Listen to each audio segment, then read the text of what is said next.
Un cronograma mal calibrado puede convertir el proyecto en un dominó de retrasos. Creo que eso lo has vivido. Hoy voy a contarte cómo transformar el cronograma de proyecto en un reloj preciso que marque el pulso para todo el equipo, para que puedas terminar a tiempo.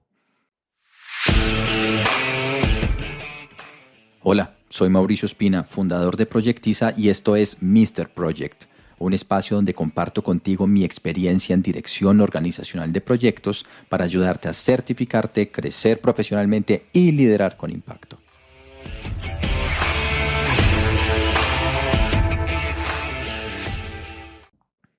Desarrollar el cronograma, es decir, el proceso 6.5 del PMBOK 6.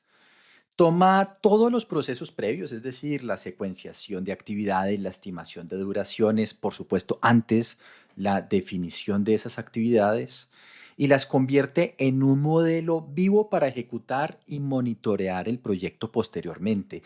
El cronograma es un modelo de simulación que te permite navegar la complejidad. Deberías asociar el cronograma a una herramienta que te va a servir muchísimo durante la ejecución y no exclusivamente como una herramienta de monitoreo y control. La sensación que yo tengo es que un poco la actitud cuando se arma un cronograma es establecer una línea de base para ver qué tanto nos vamos a retrasar y quién se retrasó. Si lo piensas, ahí ya hay una actitud, ¿no? Ahí ya hay cierto sesgo. No vemos el cronograma como una herramienta, sino como un requisito para salvar y ver responsabilidades frente a retrasos. Casi que ya estamos pensando en eso desde el principio, ¿ves? Entonces, ese es uno de los saltos conceptuales que te invito a dar y que te invito a transmitir a tu equipo. El cronograma es de hecho una súper herramienta técnica. Cuando yo me certifiqué, yo no entendía muy bien cuál era la diferencia entre definir actividades, secuenciar actividades, estimar duraciones y el cronograma. Me parecía un poquito redundante. Con el tiempo y en la medida que fui estudiando estos temas, me di cuenta que es en el cronograma donde le metes carnita final a todo lo anterior, ¿ves? Entonces ya, por ejemplo, utilizas un calendario y ahí te empiezas a dar cuenta que ciertas personas se van de vacaciones en ciertos momentos, que existen ciertos feriados. Yo soy colombiano, en Colombia hay muchísimos feriados, mucho más de los que me gustaría, comentario personal.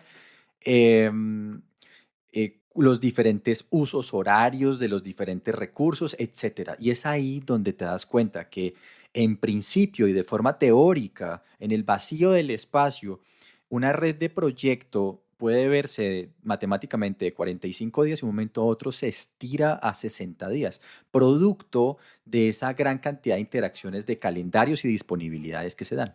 En entornos predictivos, pues lo que te vas a encontrar ahí es normalmente una red CPM y ahí vas a establecer rutas de proyectos y vas a empezar a entender los adelantos, los atrasos que tienen las actividades, etcétera. En entornos ágiles, seguramente vas a estar hablando más de planeaciones de sprints, pero mira, de hecho, en entornos ágiles también se desarrollan cosas como la planeación de entregas. Y la planeación de entregas en el fondo es un cronograma, ¿sí? Es un cronograma de altísimo nivel que guía el lanzamiento de los diferentes sprints. Al final del día, sea predictivo o sea ágil, lo que importa acá es el flujo. Y fíjate que el flujo es un concepto bien lean. Es cómo hago para establecer un flujo que me lleve al puerto en el momento que es útil para el proyecto. ¿Cómo hago para que ese flujo no se vaya para otro lado? ¿Cómo hago para que ese flujo no se desacelere y de tal manera que me pueda generar un retraso? Es interesante eso es un concepto bien japonés, el tema de flujo, el tema de lean. Recuerda que todo esto viene de Japón y es importante entender que al final debes a partir del cronograma, proponer una forma de trabajar que a la gente le dé cierto ritmo y que le permita cierto flujo de trabajo. Piensa en cosas como las siguientes. Cuando haces que el equipo tenga que cambiar muchísimas veces de actividad, pues eso afecta el flujo, porque cada que ya estás acostumbrado a algo, cada que ya agarraste ritmo, pues te toca cambiar. Si tú lo piensas, eso de las matemáticas en una red de proyecto, no sé, no lo notan, ¿ves? Pero al final sí te va a afectar un montón. Entonces, se requiere mucho más que es simplemente un diagrama de grafos, se requiere de tu análisis y se requiere de la comprensión y de la comprensión de la dimensión real de lo que tu equipo está haciendo, ¿no? La gestión de cronograma es arte, pero también es ciencia y también es ingeniería. Hablemos de los conceptos claves que te vas a encontrar. Por supuesto, como siempre te digo, este podcast por ahora está para acompañarte de forma general en la lectura, pero cuando ya me ponga muy técnico, ya te voy a llevar a una clase o algo donde tenga yo un pizarrón o algo donde te pueda explicar cosas, pero quiero que pienses en lo siguiente. ¿Tienes claros conceptos como red de proyecto? O qué es una flotación total, una flotación, ¿cuáles son los diferentes tipos de flotación? ¿Qué es una holgura? ¿Cuál es el camino crítico? ¿Cómo se calcula? ¿Qué es un buffer? ¿Cómo se integran los calendarios dentro de un cronograma? ¿Qué es exactamente la línea base? La línea base de alcance, la línea base de cronograma, la línea base de costos, etcétera. ¿Cómo se integra todo esto en el tema de riesgos? Tienes que tener eso claro, dale una buena chequeada, dale una buena lectura y si te interesa entender mucho más los temas ya técnicos, porque esto también es un tema bastante técnico, donde como líder de proyecto tienes que tener ese liderazgo experto, tienes que saber qué hacer. ¿Sí? Tienes que realmente saber qué hacer con tu proyecto, etcétera, lo que sea que estés utilizando. Si te interesa eso, dale una chequeada a los contenidos premium donde estaré ya publicando ya clases como tal de la certificación PMP. Ahora hablemos de las entradas. Vamos a meternos en los temas estructurales como siempre hacemos del proceso de cronograma. Entonces, las entradas que tú vas a ver en el PMBOK tienen que ver con el plan de dirección de proyecto. Obviamente, específicamente nos estamos refiriendo al plan de gestión del cronograma, cuál es la técnica que vas a utilizar, cuáles son los datos que se van a utilizar, quiénes son las personas que van a intervenir, pues obviamente eso es muy importante, ¿no? Los documentos de proyecto como los atributos y las listas de actividades, importantísimos. Si no entiendes eso, va a ser muy difícil que armes un buen cronograma. Las estimaciones, los riesgos, notarás que armar un cronograma implica que tú escarbes, te metas a fondo en la información y en la documentación de proyecto. Debes entenderlo a profundidad. Si tú dices, no, es que yo soy un líder de proyecto y no puedo meterme en esos detalles, no tengo tiempo, bueno, puede que eso sea cierto, pero entonces necesitas apoyarte de alguien más, porque la calidad depende de los detalles. Si haces un cronograma de altísimo nivel, casi que sin meterte en esas minucias, tu cronograma va a ser lo de siempre. Va a ser un dibujo muy general, no te va a servir para navegar y bueno, puede que si las cosas se ponen feas, te va a servir para entender quién está retrasado y asignar responsabilidades, pero no va a ser un gran modelo de navegación de la complejidad que te ayude a gestionar correctamente. A veces pienso que invertimos mucho más tiempo asignando responsabilidades a los atrasos que previniendo los atrasos. ¿Entiendes? Ahí a veces nos hace falta ser mucho más proactivos, quizás más constructivos, quizás más productivos, porque tenemos a veces una visión demasiado administrativoide de la gerencia de proyectos. La gerencia de proyectos son resultados, es llegar al resultado, eso es lo que importa al final, ¿ves? Todo lo demás son cosas que hay que hacer lamentablemente, pero aquí lo que importa es los resultados. También aparecen los factores ambientales de la empresa. Aquí el tema de usos horarios, dónde está la gente, cuáles son los horarios laborales en caso de que estés en un proyecto internacional. Ese tema se vuelve muy importante y muy desafiante, ¿sabes? El hecho de que no, de que haya un desfase al menos de 2 horas de la jornada laboral limita un montón los proyectos. Es increíble, los tiempos empiezan a no alcanzar. Es decir, cuando tienes, por ejemplo, que programar una reunión con un equipo que está, yo qué sé, en Chile y el otro está en Europa, los tiempos no alcanzan. Los tiempos no alcanzan porque casi nunca coinciden y a la vez hay reglas laborales y reglamentos, y etcétera, que se deben cumplir. Entonces se vuelve un tema muy desafiante y eso en principio no se ve. Entonces, cuando tienes un contrato firmado, tienes unos plazos y te encuentras estas realidades, el tema se vuelve un enorme desafío, ¿ves? Activos de los procesos de la organización, plantillas, políticas, para establecer métricas, información histórica de ciertas estimaciones de tiempo. Eso es oro puro en este proceso. Ojalá lo veas. Ojalá lo veas. ¿Y cuáles son las herramientas y técnicas del proceso? Obviamente la red.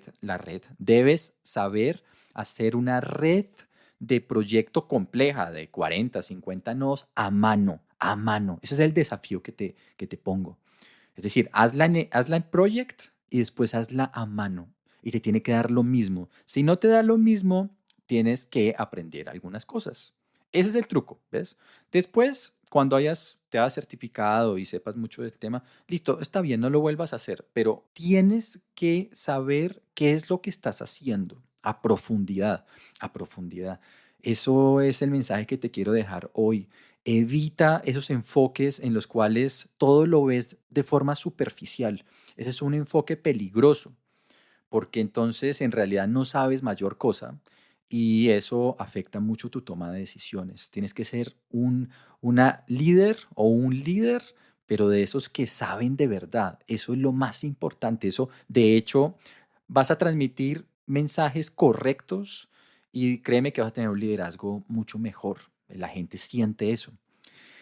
Obviamente todo lo que tenga que ver con el método de ruta crítica, que un poco se asocia a lo anterior, es muy importante. Tienes que saber qué es una ruta crítica. Tienes que aprender a nivelar recursos. Recuerda que nivelar recursos es que la gente en general debe tener un perfil de cargas más o menos lógico. Es decir, la gente debe trabajar más o menos 8 horas al día o 6 horas al día, depende de dónde estés, pero no eso de que matemáticamente hay un día que tienes que trabajar, teóricamente hablando, porque se ve mucho, tal persona tiene que trabajar 28 horas en un día, eso no tiene lógica, y al otro día no trabaja nada, eso quiere decir que le hace falta trabajo, quiere decir que tu cronograma le hace falta mucho más análisis, hace falta mucho más trabajo técnico para que haya una mejor nivelación de recursos y sea mucho más real. El análisis de datos siempre es importante. Tienes que hacer cosas como, por ejemplo, simular información. Los métodos Monte Carlo son súper claves. Revisar datos de riesgo, meterte de fondo en las cosas. De fondo en las cosas. Si no tienes tiempo, entonces apóyate en tu equipo, rodéate de excelentes analistas que te ayuden verdaderamente a entender las cosas en profundidad. Si tú no entiendes en profundidad el proyecto, nadie lo va a entender. Nadie lo va a entender y eso es gravísimo. Eso implica que no vas a tener buenos resultados. Es más, si los tienes, es por pura suerte, si lo piensas bien. O sea, meterse en un proyecto complejo donde uno no tiene el conocimiento a profundidad de las cosas, si sale bien, es por suerte, ¿ves? Eso es un poquito de sentido común, pero claramente nosotros tenemos presiones y a veces pasamos por alto ese tipo de cosas. Los adelantos y los retrasos son claves, es decir, los leads y los lags. Dale una chequeadita al episodio de secuenciación. Las técnicas de compresión de cronograma. A veces armas el cronograma, no te da. Entonces te tiene que dar, pero te tiene que dar de una forma lógica. Y es ahí donde aparece la verdadera ingeniería de proyectos, el verdadero liderazgo. Entonces puedes aplicar fast tracking, crashing, tal, pero, pero no te quedes a nivel técnico. De pronto ya sabes qué es eso, pero ya llevarlo a la realidad es muy difícil porque tienes que establecer muchas conversaciones, nivelar muchas expectativas, muchos intereses. Es ahí donde se pone complejo. Y obviamente los sistemas de información. Esto no es escalable ni viable a largo plazo si no tienes un sistema de información acorde. Si esto lo sigues haciendo en Excel, y no es que yo venda software, pero la verdad, eso no va a ser escalable, va a ser mucho esfuerzo. Le estarás metiendo mucho esfuerzo, mucho más del que deberías por simplemente no tener la herramienta. Y eso casi siempre, eso nunca es por dinero, ¿sabes? Sino es por falta de conocimiento. En el fondo, a la larga, puedes utilizar la herramienta que tú quieras, ¿no? Desde las más económicas hasta las más caras. Al final es un tema más de capacidad técnica que de herramienta como tal. Obviamente las herramientas tienen sus diferencias, pero nunca se trata de eso, ¿no? ¿Y cuáles son las salidas de los procesos? Pues la línea base de cronograma, es decir, las fechas, Las fechas, los grandes hitos fijos con los que de hecho probablemente firmaste un contrato o con los que tú te comprometes, recuerda que los tiempos no son poca cosa. Cuando tú incumples, te estás jugando tu reputación. Deja esa idea de que lo importante es la plata. No, los tiempos son más importantes, aunque no nos demos cuenta a veces. Y ahí está tu reputación. Y es grave cuando no le llegas a las fechas. Es grave, es grave. Eso no se puede normalizar. Obviamente el cronograma del proyecto pues pues, es la gran salida. Los cronogramas generan datos como proyecciones, trabajos restantes, índices de desempeño. em, Ese tipo de cosas también surgen de este proceso, los calendarios del proyecto, las solicitudes de cambio. Cuando estás armando todo esto, le tienes que aplicar fast tracking a algo, es probable que tú digas, oye, pero entonces, viéndolo en profundidad, este tema de alcance toca cambiarlo. Bueno, entonces ajusta todo lo que necesites, por supuesto con el control integrado de cambios y todas las actualizaciones de los documentos que necesites. Hazlo, hazlo. De nada sirve que te des cuenta que ciertas cosas se quedaron desactualizadas si no las actualizas. Eso no tiene sentido. Eso no tiene sentido, ¿ves? Entonces te invito a que actúes. Obviamente, apóyate de herramientas. Sé que esto es bastante trabajo. Rodéate de un buen equipo. Hoy estoy hablando mucho de los analistas que a veces son tan importantes y a veces no los mencionamos. Rodéate de buena gente, buenos analistas que te ayuden a hacer todo esto. Genera grandes capacidades de IA y todo lo que necesites, pero el trabajo hay que hacerlo. O sea, el tema no es si vas a hacer, si haces o no el trabajo porque estás ocupado u ocupada. No, lo tienes que hacer. Entonces piensa es cómo lo vas a hacer, cómo lo vas a lograr con las restricciones de tiempo y recursos que tienes. Hoy en día hay unas grandísimas herramientas. Estoy pensando mucho en la inteligencia artificial y en todo el trabajo que hacemos en Proyectiza y en el laboratorio de IA. Ahí hay un gran potencial de hacer las cosas bien con muchísimo menos esfuerzo. En síntesis, desarrollar el cronograma convierte las intenciones en compromisos visibles y los compromisos en confianza. Sin las líneas de base y el cronograma puede reinar el riesgo y los costos se pueden disparar y obviamente los tiempos, ¿sí? No, de hecho no te debería sorprender si no tienes un buen cronograma porque esperas razonablemente que llegues a tiempo. Pues obviamente que no, ¿verdad? Pero no lo puedes normalizar, no lo puedes normalizar. Mira, te voy a dejar un dato curioso. Por ejemplo, en la NASA, en los grandes programas de la NASA, tenían un enorme lío porque efectivamente se estaban retrasando en promedio 36% de todo el tiempo y eso es un pocotón de tiempo y un pocotón de plata. Lo que decidieron fue desarrollar un método propio que juntaba los cronogramas, los presupuestos y el riesgo con técnicas Monte Carlo. De hecho, eso ya hoy en día es bastante común. Tú hoy puedes utilizar un NatRisk y puedes volver probabilístico un cronograma y si a eso le metiste dinero, de cierta manera, pues ya todo eso está junto. Y lograron pasar de 36% de los retrasos a 12%. Alguien me va a decir, no, pero igual se retrasan. Sí, pero se retrasan mucho menos y estoy seguro que ahorran un montón de dinero. Fíjate que eso pasa hasta en las mejores familias, que los proyectos se atrasan, pero eso no quiere decir que se normalice, porque eso es un destructor de valor gigantesco, ¿ves? Así que te invito a que le pongas el ojo a los cronogramas, los hagas mejorar fuertemente en términos técnicos para que puedas proveer una gran brújula y puedas navegar la complejidad y tus proyectos lleguen a tiempo. Que cuando se diga, hey, los proyectos de tal persona, cuando tal persona está al frente del proyecto, llegamos a tiempo. Eso es generar valor desde el project management, ¿ves? Como siempre, un enormísimo placer para mí estar con ustedes. Espero hayan encontrado interesante este episodio. Espero que sigan leyendo juiciosamente el PMBOK y sus procesos en su proceso de preparación y mejora profesional. Y hasta pronto.